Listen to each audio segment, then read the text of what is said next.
la ruptura de relaciones tiene que ser explícita. En ese caso podríamos interpretar, y no creo estar entrando en un campo que no sea de mi competencia, pero pienso yo que si no ha habido una explícita ruptura, entonces lo que se podría haber interpretado, pero ya es un poco tarde para hacerlo porque ha pasado bastante tiempo de la medida de persona no grata, es que el siguiente paso iba a ser ya sea de parte de Israel o de parte de Brasil. No ha ocurrido, debe haber alguna voluntad que impide en una parte o en las dos partes, probablemente en las dos, llegar a esto, ¿no? La otra pregunta sería, esto es una respuesta tentativa, sujeta a las repreguntas que ustedes usen convenientes. La otra es si hay límites. Bueno, en realidad los límites los fija y no de manera formal cada uno de los estados participantes en esta controversia, ¿no? En este caso, Israel y Brasil. Y Israel tiene una mecha muy corta.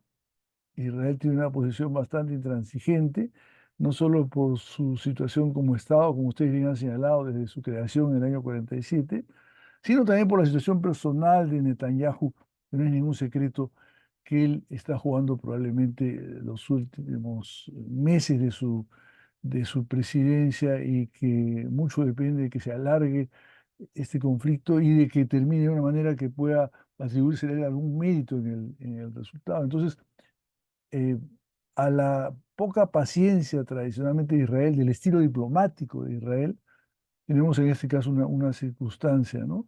Eh, que la mayor parte de la opinión mundial está contra Israel y que Israel, como es tradicional, se defiende con un estilo muy particular, ¿no?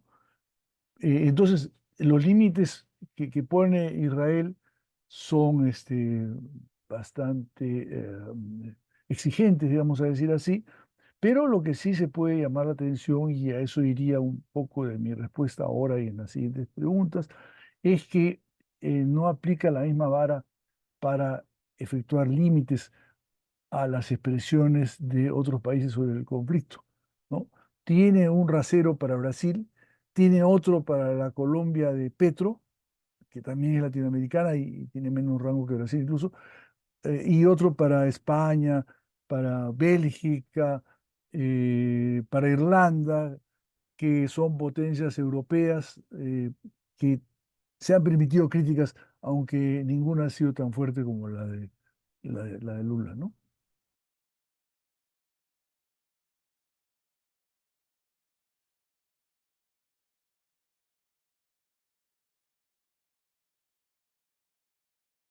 Respuesta obvia sería incondicional, alguna agencia de Naciones Unidas, pero ya sabemos que Israel contesta con mucha energía la, la imparcialidad de Naciones Unidas.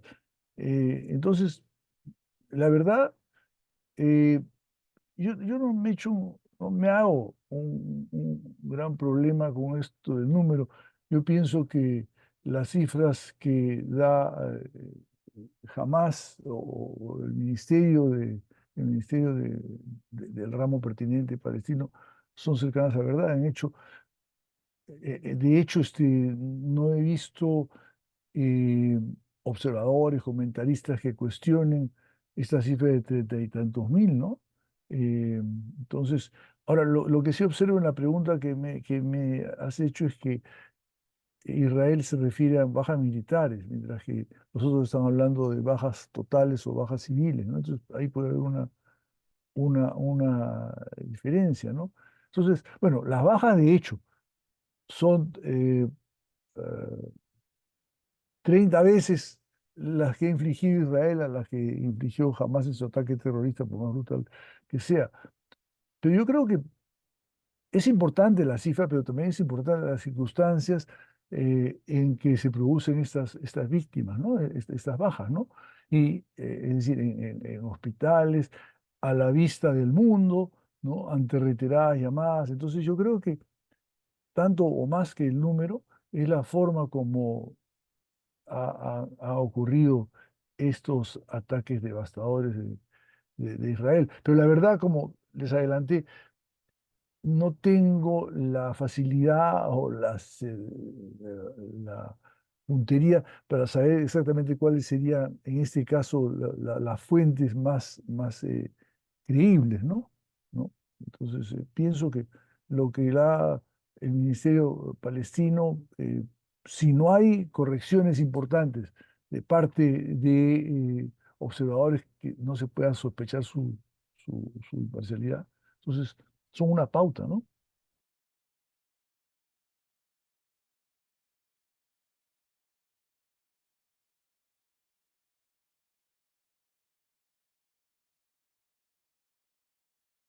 Creo que tú lo has dicho y incluso lo que aprobaría yo ese término indeciso y se puede ver incluso en Biden, ¿no? Aunque en Biden se puede atribuir también a otros factores ya personales, pero es indecisión en cuanto que hay distintos valores y distintos resultados que tienen implicancias contrapuestas y que a Estados Unidos le interesa. Concretamente a la administración norteamericana, ¿no? Estamos en vísperas de elecciones, es el peor momento y además en un instante en que tenemos pues un candidato, ya conocemos Trump, que tiene tantos problemas, y tenemos otro que también tiene problemas, incluso sobre su capacidad para desempeñarse en una presidencia. Entonces, en este caso, pues Estados Unidos trata de ir actuando un poco tentando, ¿no? En qué casos tiene que intervenir para que no se le pueda acusar de estar apañando los excesos de Israel, en qué casos tiene que mostrar que su lealtad está siempre con el socio confiable y valioso que es Israel, socio confiable y valioso no solo para Estados Unidos, sino también para Europa. Es por eso que se da pues este apoyo casi total de la Unión Europea a Israel, que ha sido muy censurado por muchos sectores ilustrados de la opinión pública internacional. Entonces, yo creo que es bastante lamentable que un líder como Estados Unidos tenga una posición tan evidentemente, tan flagrantemente indecisa y oscilante, ¿no? Que realmente solamente puede alimentar críticas, pues, ¿no? Y desconfianza sobre la capacidad de un país eh, que tiene este comportamiento de mantener o fortalecer la hegemonía a la que ellos aspiran, ¿no?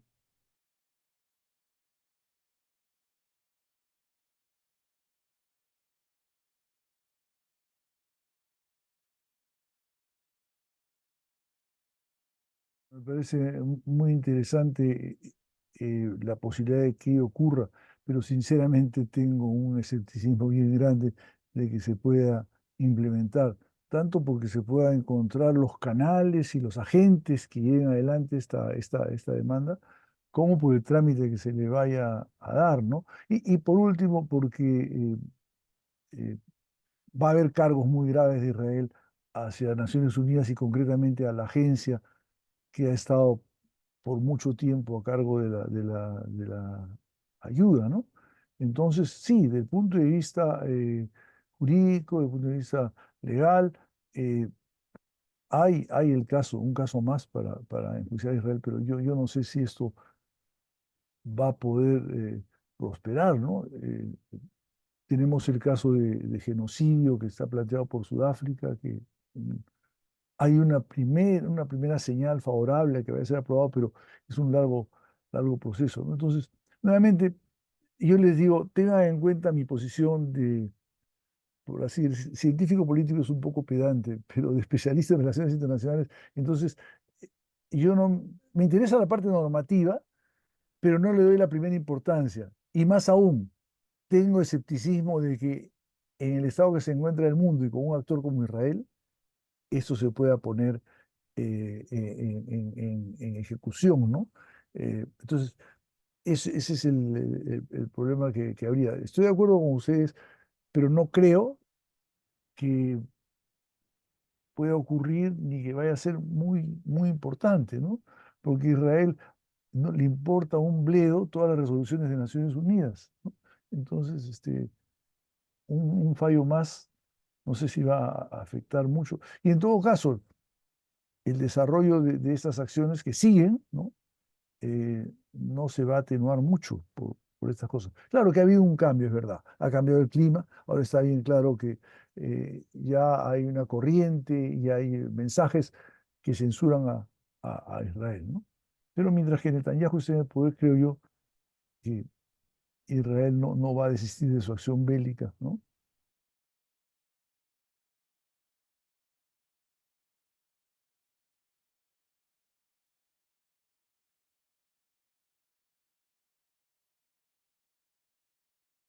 Yo creo que hay una contradicción bien grande entre la manifiesta intención de Israel de eliminar a Hamas, ¿no? Y cualquier medida que contemple devolución de rehenes, porque no son compatibles. Hamas no va a soltar a los rehenes porque es la carta que tienen para evitar que Israel extreme este exterminio, ¿no? Eh, Eso por el lado de lo que jamás tendría que soltar. Y Israel también lo que quiere es ofrecer un magro, hacer un magro ofrecimiento de lo que va a devolver, ¿no? Entonces, efectivamente, lo has dicho tú al principio, son surrealistas o por lo menos irreales, ¿no? Yo sé que es la última pregunta, pero yo sí quisiera hacer un comentario que quizás sirva para enmarcar mejor la situación, no en sus contornos generales, como hemos estado tratando últimamente, sino lo original, el caso de Brasil y cómo es que el caso de Brasil es el que ha encendido tanto interés por el conflicto y en el caso de ustedes también ha sido lo más importante.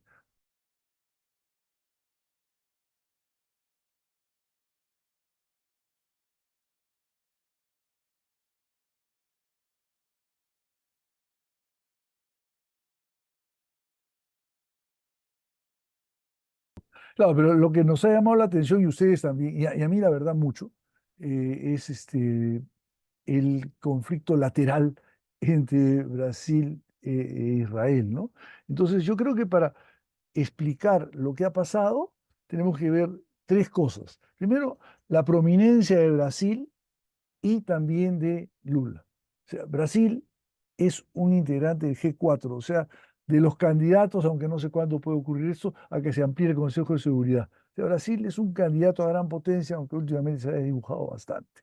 Brasil tuvo un rol que pareció ser que iba a tener algún resultado de líder de Sudamérica, pero esto ya se desinfló. Y Lula también, un líder carismático, sin embargo, acabó incluso en prisión. Ahora ha retornado y lo que está haciendo Lula es un intento de volver al primer plano de la política internacional. Entonces, eso es importante. Brasil no es cualquier actor y Lula tampoco. O sea, lo que ellos digan, lo que ellos propongan va a tener eco, ¿no? Segundo, paradójicamente, Brasil y Lula tienen una gran vulnerabilidad. Brasil en ese momento es un país dividido, 50-50 entre la izquierda del PT y de Lula y la derecha y la ultraderecha que ha estado con Bolsonaro y que mantiene mucha fuerza, ¿no? Eh, Lula salió Dilma, salió Lula, estuvo Lula. Eso es porque hay una ultraderecha radical que es enemigo de Lula y que espera que haya cualquier problema para tratar de sacarlo otra vez. Y Estados Unidos no ha sido indiferente a estas cosas, ha colaborado, ¿no? Y por último, y esto quizás sea lo más importante, hay fuertes vínculos entre Israel y Bolsonaro. Entonces, acá, además de la simpatía clara que tiene Israel, hay el deseo de Israel de ayudar a Bolsonaro, debilitando a Lula, ¿no? Eh, Porque lo que está en juego es el futuro de Brasil. Y Brasil, aunque en este momento está un poco de capa caída, tiene un potencial intacto en cuanto a recursos y en cuanto a su capacidad industrial. Entonces, por eso es que ocurrió esto. Por eso es que con Petro ha dicho cosas parecidas a lo que ha dicho Lula, pero no ha habido ningún problema, ¿no? Eh, España, Irlanda, sobre todo España, también ha dicho cosas fuertes, pero no ha habido un problema. Claro, España es una potencia intermedia igual que Brasil, pero está entre la Unión Europea. Entonces, yo creo que estas cosas explican lo que ha ocurrido, este recurso extremo de Israel dentro de lo que podemos llamar una diplomacia atípica, confrontacional, muy dura, esto, declarar persona no grata, que no se ha hecho en otros casos. Es por el deseo de dañar a Lula, no porque tenga algo contra Lula, sino porque se ha convertido en un enemigo y aparte es el enemigo del amigo de Israel, ¿no? Entonces, son elementos que se podrían elaborar, pero que nos pueden servir para entender el comportamiento de Israel, porque hay unos pocos estados que han criticado a Israel, pero ante ninguno ha habido una respuesta de la magnitud, aunque magnitud más que nada mediática, ¿no? Eh, como la que ha tenido Israel frente a Brasil y a Lula, ¿no?